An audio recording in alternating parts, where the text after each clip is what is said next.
अस्सलामुअलैकुम वरहमतुल्लाहि वबरकातुहू। मेरा नाम अरीश राजपूत है। आप सबको मेरे इस प्लेटफॉर्म पर एक बार फिर से खुशामदीद। आज के इस वीडियो में हम इंस्टाग्राम एडवर्टाइजिंग पोस्ट बनाना सीखेंगे। तो चलिए आज की वीडियो स्टार्ट करते हैं। सबसे पहले आपको अपने जो भी बाय डिफ़ॉल्ट आप पिक्सेल ऐप इस्तेमाल कर रहे हैं, आपने उसके बाय डिफ़ॉल्ट इंटरफेस में चले जाना है। बाय डिफ़ॉल्ट इंटरफेस में चले जाने के बाद बाय डिफ़ॉल्ट टेक्स्ट है उसको डिलीट कर देना है। आपने थ्री डॉट्स में जाना है, इमेज साइज़ में जाना है। यहाँ से आप कस्टम या स्क्वायर इन दोनों में से किसी को भी सिलेक्ट कर सकते हैं। ये दोनों के दोनों साइजेस इंस्टाग्राम के लिए मुकम्मल तौर पर सूटेबल हैं। उसके बाद आपने यहाँ से सेकंड लास्ट ऑप्शन में आना है। यहाँ पर आ जाने के बाद आपने कलर में आना है, ग्रेडियंट में आना है और इसके प्लस साइन पे आ जाना है। प्लस साइन में आ जाने के बाद आपने इसके बकेट को सिलेक्ट करना है। अपना कोई भी डिज़ायर कलर जो है आप लेना चाहते हैं आप वो यहाँ पे सिलेक्ट कर सकते हैं। मुझे यहाँ पे मेहरून कलर चाहिए और मुझे रेड का कम्बिनेशन करना है, तो इसीलिए मैंने मेहरून कलर को लिया और यहाँ से मैंने थोड़ा सा लाइट कलर रेड का लिया और मैंने इसको थोड़ा सा इस तरह इम्प्रूव कर दिया। आपको जो से कलर कम्बिनेशन करना है आप वो वाले यहाँ पे ग्रेडियंट कलर को अप्लाई कर सकते हैं। इसके बाद मैं इसको यहाँ से डन कर दूँगी। डन कर देने के बाद आपने यहाँ से मिडल ऑफ द स्क्रीन जो है ऑप्शन उस पर आना है। आपने अपने मोबाइल की गैलरी से जो है इंपोर्ट करवानी है इमेजेस को। ये वाली इमेजेस आपको डिस्क्रिप्शन बॉक्स में इनके लिंक मिल जाएंगे, आप वहाँ से इनका इस्तेमाल कर सकते हैं। मैंने यहाँ पर कुछ इस तरह की एक इमेज जो है वो ले आई और मैंने यहाँ पर इसको थोड़ा सा यहाँ पे इस तरह मूव करवा दिया। अब यहाँ पर देखें तो दो कलर है, मुझे यहाँ से जो कलर है ब्लैक कलर को रिमूव करना है। मैंने इमेज को सिलेक्ट रखते हुए इरेजर कलर में गई, इरेज कलर में आई, इसको इनेबल किया। मुझे जबकि ब्लैक कलर को रिमूव करना है तो मैं यहाँ से कलर पिकर लूँगी और ब्लैक कलर वाली साइड पर आऊँगी, डन कर दूँगी और थोड़ी सी यहाँ पे टॉलरेंस को इंक्रीज़ कर दूँगी और इसको भी यहाँ से मैं डन कर दूँगी।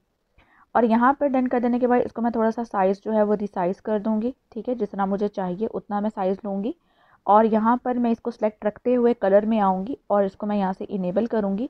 यहाँ से इनेबल कर देने के बाद मुझे कुछ ये वाला कलर चाहिए। मैं इसका कोड आपको दिखा देती हूँ, आपको पता चल जाएगा। ये इसका कोड है। आप ये वाला येलो कलर जो है जिसको हम मस्टर्ड कलर भी कहते हैं, तो ये वाला कलर हमने यहाँ पर ले लेना है। और इसके बाद मैंने इसको यहाँ से डन कर दिया। डन कर देने के बाद आप यहाँ पर अगर इसके शेडो को अप्लाई करना चाहती हैं तो आप माइनर जो है वो शेडो को अप्लाई कर सकती हैं। मैंने ये शेडो को अप्लाई किया है तो आप यहाँ देख लीजिए बिल्कुल ब्लैक है, लेकिन मैंने इसकी टॉलरेंस को यहाँ से कम कर दिया है और डन कर दिया है और ब्लरनेस मेरी यहाँ पे 10 है। इसके अलावा मैंने किसी भी सेटिंग्स को नहीं छेड़ा और मैंने इसको डन कर दिया। लेयर में आई, लेयर में आ जाने के बाद मैंने इसको यहाँ से लॉक कर दिया। लॉक कर देने के बाद मैंने नेक्स्ट स्टेप में अगेन मैं इंपोर्ट में गई। इंपोर्ट में चले जाने के बाद मैं आपको ये सारी इमेजेस फिर से बता रही हूँ, आपको डिस्क्रिप्शन बॉक्स में मिल जाएंगी। आप वहाँ से इसको डाउनलोड कर लीजिएगा और यहाँ पर उन इमेजेस का इस्तेमाल कर लीजिएगा। मैंने यहाँ पर कुछ ये वाली डॉट्स वाली जो इमेजेस हैं वो ली और मैंने इनको थोड़ा सा यहाँ पे क्रॉप कर लिया क्योंकि मुझे ये सारी की सारी इमेजेस का नहीं चाहिए साइज़, तो मैंने उसको याद किया, सेलेक्ट कर लिया। अब यहाँ पे मुझे वाइट डॉट्स चाहिए, ब्लैक एरिया नहीं चाहिए। इमेज को सिलेक्ट रखते हुए इरेज कलर में आऊँगी, इनेबल करूँगी, कलर पिकर में आऊँगी और जो ब्लैक कलर है उसको पिक करूँगी और टॉलरेंस को यहाँ से इंक्रीज़ कर दूँगी। इंक्रीज़ कर देने के बाद मैं यहाँ से इसको डन कर दूँगी। इसका साइज़ में जो है वो छोटा कर दूँगी और इसको यहाँ पे टॉप पे राइट टॉप साइड पे मैं इसको थोड़ा सा ऐसे एडजस्ट कर दूँगी। इसको सिलेक्ट रखते हुए मैं यहाँ पर इसकी मज़ीद ऑप्शंस में आऊँगी, इसको कॉपी करूँगी। कॉपी कर देने के बाद इसको मैं लेफ़्ट बॉटम में यहाँ पर कुछ इस तरह से एडजस्ट कर दूँगी। मैं लेयर में आऊँगी और इनकी भी लेयर्स को मैं लॉक कर दूँगी ताकि ये मूव ना कर सके, मेरा बाकी का काम जो है वो डिस्टर्ब ना हो। इसके बाद नेक्स्ट काम मैं ये करूँगी, मैं अगेन इंपोर्ट में आऊँगी। इमेजेस में आपको ऑलरेडी मैंने पहले भी कहा, मैं आपको डिस्क्रिप्शन बॉक्स में दे दूँगी, वहाँ से आप इनको ले लीजिएगा। ये बबल्स वाली हैं, मैंने इनका स्क्रीन जो है वो थोड़ा सा इंक्रीज़ कर दिया और मैंने इनको यहाँ पर ऐसे थोड़ा सा एडजस्ट कर दिया। मैंने यहाँ से इसको सेंड टू बैक कर दिया। ठीक है, और बैक कर देने के बाद मैंने इनकी जो टॉलरेंस की थी यानी कि कैपेसिटी जो है वो थोड़ी सी मैंने इधर से कम कर दी। ठीक है, यहाँ पर थोड़ी तकरीबन अराउंड अबाउट 50 कर लें। मैंने इसको 50, इसकी जो टॉलरेंस थी वो मैंने 50 कर ली।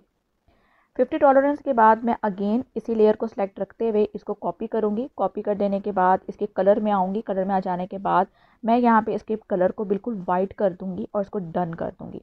डन कर देने के बाद अगर ओपेसिटी में आए तो इसकी ओपेसिटी मुकम्मल तौर पे 50 है। मैं इसकी 50 ही ओपेसिटी को रहने दूँगी, इससे ज़्यादा मैं इसकी ओपेसिटी को चेंज नहीं करूँगी। लेकिन मैं इसकी रोटेशन को जो है वो थोड़ा सा चेंज कर दूँगी, मतलब अप एंड डाउन कर दूँगी, रोटेट कर दूँगी और थोड़ा सा इसको मैं कुछ इस तरह से यहाँ पर एडजस्ट कर दूँगी। उसके बाद इसको भी मैं सेंड टू बैक कर दूँगी कुछ इस तरह से। ठीक है, लेयर में आऊँगी। लेयर में आ जाने के बाद इन दोनों लेयर्स को मैं लॉक कर दूँगी। ये मेरा मुकम्मल तौर पे बैकग्राउंड जो है एक किस्म का तैयार हो गया। ये हमारा वन स्टेप था। अब चलते हैं सेकंड स्टेप की तरफ। सेकेंड स्टेप में हम लोगों ने यहाँ पर ये करना है कि हमें यहाँ पर चाहिए एक शेप, और वो वाली शेप चाहिए हमें कॉन्टेक्ट के लिए। आपने शेप्स में आना है। शेप्स में आ जाने के बाद आपके पास यहाँ पर जो एक रेक्टेंगल शेप बाय डिफ़ॉल्ट आती है, आपने इसको फुल साइज़ कर देना है। फुल साइज़ कर देने के बाद आपको जिस तरह का इसकी रेक्टेंगल शेप चाहिए, जैसे कि मुझे इतनी पर्टिकुलर हिस्से में यहाँ पे चाहिए, मैंने इसको यहाँ पे सेलेक्ट किया। ओपेसिटी को मैंने इसको 0 कर दिया और यहाँ से जो इसकी स्ट्रोक थी उसको इंक्रीज़ कर दिया। मुझे तकरीबन इसकी स्ट्रोक 7 चाहिए, या मैं 8 कर लेती हूँ, 8 तक चाहिए, ठीक है। अब इसको सेलेक्ट रखते हुए मैं इसके ग्रेडियंट में आऊँगी। ग्रेडियंट में आ जाने के बाद मैं प्लस में जाऊँगी। अब मुझे कुछ कलर जो है वो कुछ इस तरह से चाहिए, तो मैंने इसको सेलेक्ट करते हुए मूव करवाया। मूव करवाने के बाद मैंने इसका ये वाला जो बकेट है, लेयर है, एरो को सेलेक्ट रखते हुए बकेट पे आई, वाइट कलर में आई। वाइट में आ जाने के बाद इसको मैंने सेलेक्ट रखा, ओके कर दिया। अभी जो पहले वाला कलर है, जो कि मुझे जो ग्रे आपका कलर है, उसको मैंने एरो को सेलेक्ट किया, बकेट में आई। यहाँ पर आ जाने के बाद मैंने इसकी टॉलरेंस को यहाँ से बिल्कुल ही ख़त्म कर दिया, या मैंने इसको थोड़ा सा 50% पे रख लिया और ओके कर दिया। अब यहाँ पर देखिए मेरे पास कुछ इस तरह की जो है वो आउटपुट बन चुकी है। मैं इसको एक बार ओके करती हूँ। ओके कर देने के बाद मैं यहाँ पर दिखाऊँ तो आपके पास कुछ इस तरह की स्क्रीन नज़र आएगी। अब मैं अगेन इसको सेलेक्ट करती हूँ, इसी की एडिट में जाती हूँ। एडिट में चले जाने के बाद ग्रेडियंट के जो मेरे पास सेलेक्ट था, मैं उसी की मैं वापस आती हूँ। यहाँ से मैं इसकी बिल्कुल 0 कर देती हूँ और मैं इसको डन करती हूँ। डन कर देने के बाद मैं इसको थोड़ा सा कुछ इस तरह से करती हूँ और ओके करती हूँ। अब देखिए और पहले देखिए, हमारे पास जो दोनों इमेजेस का है, दोनों में फ़र्क आ गया है। इसके बाद मैंने इसका, मुझे ये डिज़ाइन मिल गई, मैंने इसको यहाँ पर रख दिया, मैंने इसको यहाँ पे लॉक कर दिया लेयर को। अब मैं इसके यहाँ पे स्टिकर्स में जाती हूँ, मैं पिक्सेल ऐप प्लस इस्तेमाल कर रही हूँ, ठीक है। और इसी के इमोजीज़ में जाके मुझे यहाँ पर चाहिए वाइट कलर का कॉन्टैक्ट नंबर, तो मैं यहाँ पर वाइट कलर का जो व्हाट्सएप का कॉन्टैक्ट नंबर है वो यहाँ पर ले लेती हूँ, ठीक है। आपको जौन सा भी चाहिए आप वो यहाँ पर ले सकते हैं। मुझे यही वाला चाहिए, एक कॉन्टैक्ट नंबर, ठीक है। और इसका साइज़ मैं यहाँ पर अपने मुताबिक यहाँ पर सेट कर लेती हूँ, जिस तरह मुझे यहाँ पर सेटिंग चाहिए। और यहाँ पर मैं इसकी लेयर को भी यहाँ पे जाके लॉक कर देती हूँ। ये मेरे पास एक मुकम्मल तौर पे शेप बन गई। शेप के साथ कॉन्टैक्ट नंबर आ गया। इसके अलावा अगर आपको लगता है कि कॉन्टैक्ट नंबर मेरे इस शेप में नहीं आएगा, तो आपने इसकी लेयर को अनलॉक करना है। अनलॉक कर देने के बाद इसकी लेयर को आप थोड़ा सा मज़ीद इंक्रीज़ कर सकते हैं, ठीक है। आप इंक्रीज़ कर देने के बाद अपने इसको मज़ीद सेट जो है वो आप अपने मुताबिक कर सकते हैं। इसके बाद नेक्स्ट हमारे पास काम है, जो वो है यहाँ पर एक हमारे पास इन्फोग्राफिक, जो मेन हमारे पास काम है, इन्फोग्राफिक सर्कल बनाना। उसके लिए आपको थोड़ी सी मेहनत करनी होगी। आपको क्या करना है, आपको एरो पे जाना है। आपको इस प्रोजेक्ट को एज अ प्रोजेक्ट के तौर पर या एज अ सैम्पल के तौर पर इसको सेव कर लेना है अपने डिज़ाइन के अंदर, अपने पिक्सेल ऐप के अंदर। पिक्सेल ऐप में इंस्टॉल कर लेने के बाद इस प्रोजेक्ट को जो आपने बनाया है सेव कर लेने के बाद आपने इसमें आना है। आपने इसके बाय डिफ़ॉल्ट वाला जो फीचर है उस बाय डिफ़ॉल्ट वाले फीचर में आना है, और जो बाय डिफ़ॉल्ट टेक्स्ट है इसको डिलीट कर देना है। अब वाला काम आप देखिए, तो पहले हम लोगों को यहाँ पर मिडिल ऑफ द स्क्रीन वाला एक ऑप्शन जो जिसमें हम शेप्स में जाते हैं, हमने यहाँ पे शेप्स में चले जाना है। शेप्स में चले जाने के बाद हम सर्कल शेप लेंगे। इसका कलर आप कोई भी कलर कम्बिनेशन अपनी मर्ज़ी से कर सकती हैं, ठीक है। मैं इसमें फ़िलहाल रेड कलर ही ले रही हूँ, मैरून कलर। आपको जौन सा भी लेना है आप वो ले सकती हैं, इसमें कोई ऐसी बात नहीं है। आपने इसको सेलेक्ट करना है। सेलेक्ट करने के बाद आपने रिलेटिव पोजीशन से इसको मिडिल ऑफ द स्क्रीन जो है वो एडजस्ट कर लेना है। लेयर में आना है, इसकी लेयर को आपने लॉक कर लेना है। लॉक कर लेने के बाद अगेन आपने शेप में आना है। शेप में आ जाने के बाद अगेन आपने एक सर्कल लेना है। जितना आपको सर्कल्स की शेप चाहिए, जितना आपको लगता है आप वो लें और इसको डन कर दें। अगेन रिलेटिव पोजीशन में आए, इनकी पोजीशंस को सेट कर दीजिए और इसको भी लेयर को लॉक कर दीजिए। लेयर को लॉक कर देने के बाद अगेन आपने यही काम करना है, शेप्स में आना है। शेप्स में आ जाने के बाद आपने यहाँ से एरो शेप लेनी है। एरो शेप ले लेने के बाद आपने इसके साइज़ को थोड़ा सा इंक्रीज़ कर देना है। यहीं पर रहते हुए आपने साइज़ को इंक्रीज़ करना है, इसकी विड्थ को इंक्रीज़ नहीं करना। अगर आप विड्थ को भी इंक्रीज़ करना चाहते हैं तो वो आपकी मर्ज़ी है, आप वो भी कर सकते हैं। फिर मैं यहाँ पे रिलेटिव पोजीशन में आऊँगी और इसको भी मैं मिडिल ऑफ द स्क्रीन जो है एडजस्ट कर दूँगी। अगेन मैं इसकी कॉपी लूँगी। कॉपी ले लेने के बाद मैं यहाँ पर अगर इसकी रोटेशन में आऊँ, अभी 0 है, तो मैं दोबारा इसका एंगल को सेट करना चाहूँ तो मैं इसको मुकम्मल तौर पे यहाँ पर कुछ इस तरह से -90 में सेट करूँगी। और यहाँ पे सेट करने के बाद मैं इसको रिलेटिव पोजीशन में ला के middle of the screen adjust कर दूँगी, ठीक है। इसके बाद हमारी मुकम्मल तौर पर एक डिज़ाइन जो है वो तैयार है। लेकिन यहाँ पर डिज़ाइन में हमारे पास जो मेन काम है, अगर मैं लेयर में आऊँ, इन सब लेयर्स को आपस में कनेक्ट करूँ और यानी कि मर्ज कर लूँ। मर्ज कर लेने के बाद मैं ओके करती हूँ। ओके कर देने के बाद मैं यहाँ पर इसकी आती हूँ इरेज कलर में, इसको इनेबल कर देती हूँ। मेरा जो शेप्स थी वो यहाँ पे बिल्कुल ख़त्म हो चुकी हैं, सिर्फ मेरे पास ये एक शेप रह गई है, ठीक है। और अगर मैं इसमें सब में कलर चेंज करती हूँ, ठीक है, आप ये भी एक चीज़ देखिएगा, तो सब में कलर चेंज हो रहा है। लेकिन अगर मैं यहाँ टेक्सचर अप्लाई करूँगी तो ये पूरी इमेज के अंदर टेक्सचर जो है वो अप्लाई हो जाएगा। जबकि अक्सर आप लोगों ने देखा होगा कि इन्फोग्राफिक में जब काम होता है तो हम लोगों के पास एक स्पेसिफिक शेप होती है और उस स्पेसिफिक शेप के अंदर एक स्पेसिफिक इमेज होती है। तो वो इमेज कैसे हम यहाँ पर ला सकते हैं, आपको मैं उसके बारे में बताने लगी हूँ। इतना काम कर लेने के बाद आप लोगों ने क्या काम करना है, आपने वापस शेप में जाना है। शेप में चले जाने के बाद आपने एक रेक्टेंगल लेना है, बल्कि आपने यहाँ पर 2 रेक्टेंगल लेने हैं। इसी को आप कॉपी कर लीजिए। कॉपी करने के बाद रोटेट कर लीजिए। इसका जो आपने सिर्फ एक हिस्सा जो है वो यहाँ पर आपने शेप का लेना है। आपने क्या करना है, अगेन इसको मर्ज करना है। मर्ज कर देने के बाद आपने अगेन इसके इरेज कलर में जाना है और इरेज कलर में चले जाने के बाद आपने जो इसका वाइट कलर था वो रिमूव कर दिया, ठीक है। ये सिर्फ एक इमेज रह गई। मैं अगर ट्रांसपेरेंट यहाँ से बैकग्राउंड जाऊँ और यहाँ से मैं ट्रांसपेरेंट करूँ तो आपको नज़र आ जाएगा। ये देखें, ये सिर्फ एक इमेज जो है वो हमारे पास रहेगी, बाकी इमेज नहीं है। अब आपने क्या करना है, ये हमारे पास एक इन्फोग्राफी की डिज़ाइन जो है वो शेप जो है वो बन चुकी है। आपने क्या करना है, आपने इसको मोबाइल की गैलरी के अंदर एज अ PNG सेव कर लेना है। जब आपने इसको एज अ PNG के तौर पर अपने मोबाइल के अंदर सेव कर लेंगे, अब इसका इस्तेमाल आपने कैसे करना है, तो चलिए अब वो देखते हैं। आपको याद होगा स्टार्टिंग में हमने अपना एक प्रोजेक्ट बनाया था, अपना एक पोस्ट बनाई थी हमने इंस्टाग्राम के लिहाज से। हम माई प्रोजेक्ट्स में जाएंगे और अपनी जो सैम्पल के नाम से हमने बनाया था हम वो यहाँ पर लेकर आएंगे। अब ये डिज़ाइन हमारे पास सैम्पल का आ गया। हम लोगों ने यहाँ से अपने मिडिल ऑफ द स्क्रीन जो ऑप्शन है वहाँ पर आना है, इंपोर्ट में आना है। इंपोर्ट में आ जाने के बाद जो अभी अभी हमने अपनी डिज़ाइन बनाई थी, हमने वो उस डिज़ाइन को सिलेक्ट करना है, शेप को, और यहाँ से इसको डन कर देना है। डन कर देने के बाद अब आपको यहाँ पर ये चीज़ जो है वो इमेज मुकम्मल तौर पर आ चुकी है।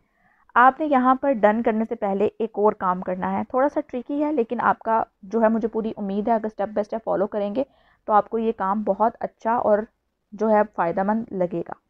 आपने यहाँ पर एक सर्कल ले लेना है। सर्कल ले लेने के बाद आपने अगेन इसको रिलेटिव पोजीशन में सेट करते हुए अपनी इमेज को सेट कर लेना है जहाँ पर आप इसको मज़ीद सेट करना चाहते हैं। जैसे मैं यहाँ पर इसको थोड़ा सा सेट करना चाहती हूँ इसी इमेज के अकॉर्डिंगली। यहाँ पर आ जाने के बाद मैंने इस सर्कल को कुछ इस तरह से इसके साथ सेट कर दिया, ठीक है। अब यहाँ पर मैं लेयर में आऊँगी। लेयर में आ जाने के बाद इसकी लेयर को मैं लॉक कर दूँगी, जो मिडिल ऑफ द हमारे पास सर्कल है उसको। उसके बाद मैं यहाँ पे कॉपी करूँगी। कॉपी कर देने के बाद ये देखिए मेरे पास जो एक शेप है, मुकम्मल तौर पे इस शेप को मैं इस सर्कल के साथ मज़ीद जो है वो एडजस्ट कर दूँगी, ठीक है। ये एडजस्टिंग आपको बआसानी तौर पर आ जाएगी जब आप इसके ऊपर प्रैक्टिस कर लेंगे। तो ये देखें, ये हमारे पास एक सर्कल की प्रॉपर शेप बन गई और यहाँ से हमने इसको इस तरह से एडजस्ट कर लिया, ठीक है। ये हमारे पास कॉपी आ गई। यहाँ से कुछ इस तरह से हमने इसको शेप को सिलेक्ट कर लिया और हमने इसको यहाँ पर एडजस्ट कर लिया। अच्छा, अगर आपको मज़ीद ये लगे कि हमारे पास जो है वो नीचे वाला जो, जैसे कि मुझे लग रहा है शेप जो है वो बहुत ज़्यादा ऊपर आ गई है, तो लेयर में आप आइए, इसको सेलेक्ट कीजिए और यहाँ से आप लेयर को थोड़ा सा नीचे की तरफ को ले जाइए, ठीक है। आपके पास कुछ इस तरह से ये काम भी हो जाएगा। ये सारे काम आप वक्त के साथ साथ जो है वो आपको आ जाएंगे। बाकी के लेयर्स को मैं लॉक कर देती हूँ। सर्कल वाली लेयर को मुझे थोड़ा सा इंक्रीज़ करना है। यहाँ पे इंक्रीज़ कर देने के बाद इसको मिडिल कर लिया, ठीक है। रिलेटिव पोजीशन में आके इसको मज़ीद मिडिल में कर लिया, ठीक है। और इसको पोजीशंस के साथ मैंने यहाँ पर एडजस्ट कर लिया। तो ये हमारे पास एक शेप इस तरह से तैयार है। अब आ जाते हैं बाद इनके अंदर पिक्चर्स लगाने की। तो यहाँ पर आप एक लेयर को सिलेक्ट करें, टेक्सचर में जाइए। अपने टेक्सचर में चले जाने के बाद मोबाइल की गैलरी से जो भी आप इमेज लेकर आना चाहते हैं वो आप यहाँ पर बआसानी तौर पे ले आइए और इस इमेज को यहाँ पर एडजस्ट कर दीजिए। फिर आप लेयर में आइए। लेयर में आ जाने के बाद नेक्स्ट शेप को सिलेक्ट कीजिए, टेक्सचर में आइए, मोबाइल की गैलरी में आइए। जो सी भी इमेज आप यहाँ पर लेकर आना चाहते हैं उस इमेज को यहाँ पे सिलेक्ट कीजिए। सिलेक्ट करने के बाद उसकी आप यहाँ पे सेटिंग करना चाहते हैं आप वो कीजिए, ठीक है। आपने फिर मज़ीद नेक्स्ट में आना है। इसी तरह आपने करते हुए चारों की चारों जो आपके पास इमेजेस हैं आपने उन इमेजेस को यहाँ पर सेट कर लेना है। जौन सी भी आप यहाँ पर इमेज सेट करना चाहते हैं उसके हवाले से आप यहाँ पर सेट कर सकते हैं। तो चलिए मैंने यहाँ पर चारों के चारों इमेजेस को यहाँ पर सेट कर लिया है। अगर आप यही वाली इमेजेस यूज़ करना चाहते हैं तो इनका लिंक आपको डिस्क्रिप्शन बॉक्स में मिल जाएगा, आप वहाँ से जाके ये वाली इमेजेस जो हैं वो इस्तेमाल कर सकते हैं। उसके बाद आपने इन इमेजेस को एक स्ट्रोक देना है। आपने यहाँ पर लेयर में आना है, यहाँ पे टिक एंड क्रॉस है, इसको सेलेक्ट करें। जो आपकी शेप्स वाली लेयर है इनको सेलेक्ट करें, इनको आपस में मर्ज करें। मर्ज कर देने के बाद आपने यहाँ पर इन्हीं के स्ट्रोक में जाना है। आप इनेबल करें तो यहाँ पर देखें आपको एक स्ट्रोक मिल रहा है।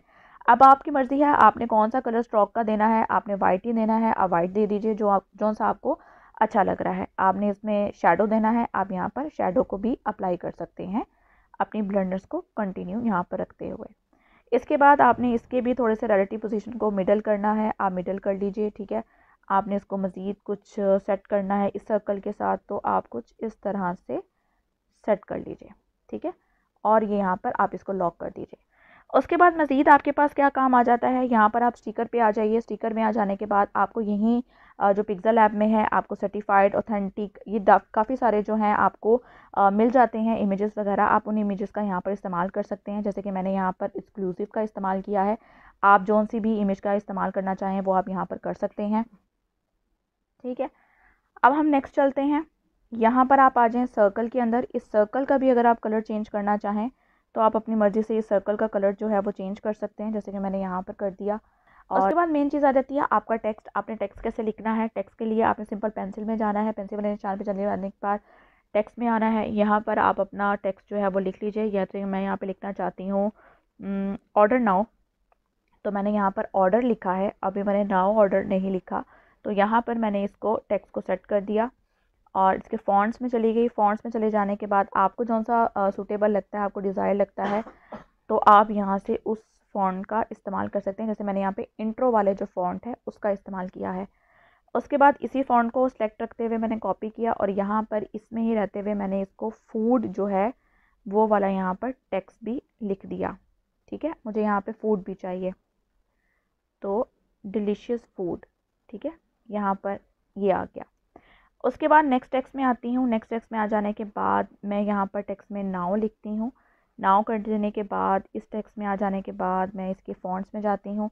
यहाँ से कोई भी आप जोन सा भी आपको लगता है, ठीक है, आप फ़ॉन्ट इस्तेमाल कर सकते हैं। आपको कैलीग्राफिक जोन सी भी सूटेबल लगता है, आप वो वाला फ़ॉन्ट यहाँ पर इस्तेमाल कर लें और इसको यहाँ पर थोड़ा सा ऐसे एडजस्ट कर लें। ठीक है, ये थोड़ा सा यहाँ पर ऐसे आ जाएगा। उसके बाद अगर आप लोग मज़ीद यहाँ पे कोई कैलीग्राफिक फ़ॉन्ट देखना चाहें, यहाँ पर आपके पास बहुत सारे कैलीग्राफिक फ़ॉन्ट मिलते हैं। इंग्लिश के भी हैं, अरबिक के भी हैं, पहले से आप लोगों को पता होगा जो यूज़ करते हैं। ठीक है, तो आप लोग यहाँ से भी उन फ़ॉन्ट्स का इस्तेमाल कर सकते हैं। जैसे कि ये वाला मैंने इसको यहाँ पर इस्तेमाल कर लिया। ठीक है, अब यहाँ पर मैंने इसको एडजस्ट कर लिया। उसके बाद मैंने इसी को सेलेक्ट किया, कॉपी किया और इसके अंदर जो एडिट में गा के मैंने यहाँ पर डिलीशियस लिख दिया। ठीक है, अब यहाँ पर डन कर दिया। अब इस डिलीशियस को मैं यहाँ पर सेट कर देती हूँ, थोड़ा सा साइज़ इसका बड़ा कर देती हूँ। थोड़ी सी मैं इसमें शेडो को अप्लाई कर देती हूँ ताकि जो टेक्स्ट है वो थोड़ा सा वाज़े हो जाए। ठीक है, आप यहाँ से इसको कर सकते हैं, ब्राइटनेस को कम कर सकते हैं। ठीक है, यहाँ से इसके जो भी आप टेक्स्ट में रखना चाहते हैं तो ये यहाँ से अप्लाई हो जाएगा। तो चलिए, ये आपका मुकम्मल तौर पर एक जो डिज़ाइन है आपके पास मुकम्मल तौर पे तैयार है। डिलीशियस को मैं कॉपी करती हूँ, मेन्यू लिख देती हूँ। मेन्यू लिख देने के बाद मैं इसको यहाँ पे सेलेक्ट करती हूँ, तो यहाँ पर ये मेन्यू भी यहाँ पर आ गया। इसके बाद नेक्स्ट आप ये भी कर सकते हैं, अगर आपको कोई लोगो वगैरह लगाना है तो यहाँ पर अपना लोगो लगा सकते हैं। जैसे मैं यहाँ पर लोगो अपनी ही एकेडमी का लगाना चाहूँगी, तो मैं यहाँ पर अपनी मोबाइल की गैलरी में आती हूँ। मोबाइल की गैलरी में आ जाने के बाद यहाँ से मैं अपनी एकेडमी का जो लोगो है वो यहाँ पर ले आती हूँ। ये वाला अपना लोगो जो है यहाँ पर ले आई। ये ट्रांसपेरेंट है तो ऐसा कोई मसला नहीं है। मैं यहाँ पर इसको रखूँगी और इसके बाद शेप्स में जाऊँगी, रेक्टेंगल शेप लूँगी, इसके साथ यहाँ पर रखूँगी और इसको सेंड टू बैक कर दूँगी। तो ये देखिए मेरा जो लोगो है वो मेरे पोस्ट में मुकम्मल तौर पर आ चुका है। इसको अपने मोबाइल की गैलरी में आपने स्टोर करना है। स्टोर करने के लिए सिंपल है, एरो पे जाइए, सेव एज़ इमेज में जाइए, कस्टम में आइए, तो यहाँ से अल्ट्रा में जाके आप इसको अपने मोबाइल की गैलरी में सेव कर सकते हैं। उम्मीद करती हूँ आपको आज की वीडियो पसंद आई होगी, इन्फॉर्मेटिव होगी। अगर आपको वीडियो पसंद आई हो तो वीडियो को लाइक और शेयर करना मत भूलिएगा। अपनी दुआ में याद रखिएगा, अपना बहुत सारा ख्याल रखिएगा। मिलते हैं अगले किसी वीडियो में। अल्लाह हाफिज़।